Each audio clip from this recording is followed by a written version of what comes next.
Že 28. srečanje gospodarstvenikov Primorske je seveda pomemben, bom rekel, že kar tradicionalen dogodek, tretje leto tudi združene vse tri gospodarske zbornice Primorske, tako da lahko rečemo, da je ostala Primorska in dejansko je ta dialog, ki se je začel z vlado z začetkom mandata, jaz mislim vsako leto boljši, vsako leto bolj pomembno, tudi vlada več stvari sliši, mi smo rekli, da še usliši, tukaj treba še kaj narediti, ampak dejansko smo dosegli, da vsaj poslušajo in mislim, da bodo tudi rešitve, ki prihajajo v prihodnosti, nekatere pa so že bile, tako kot je bilo izpostavljeno, uresničene, pričakujemo pa, da bo teh uresničitev oziroma teh rešitev za gospodarstvo v pozitivni smeri tudi več.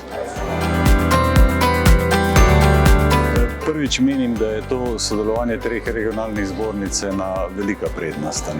In to ni muha enodnevnica, to počnemo zdaj že kar nekaj časa. Se veste, če trije hkrati stopimo skupaj, imamo nekaj več moči. Pol bi se rad nadovezal na to srečanje gospodarstvenikov Primorske, ker 28 let je 28 let, to je tradicija in obisk je praviloma dober. In to nam omogoča nekaj. Vprašan sem bil od vaših kolegov, kaj se je spremenilo po Lipiški izjavi.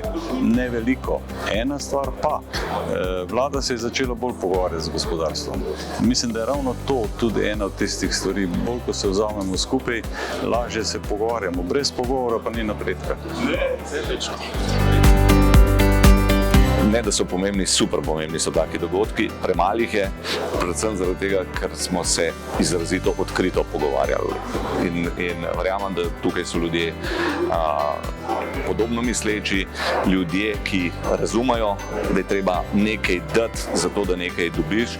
In tako da izrazito pogrešam tako odkrito debato in da si pač povemo, tudi če se ne strinjamo, tudi če smo različni, ne verjamem, da je to edini način, da se razumemo in da potem pride dejansko do sodelovanja, ki je edini način, da pridemo do tistih ciljev, ki si jih vsi želimo.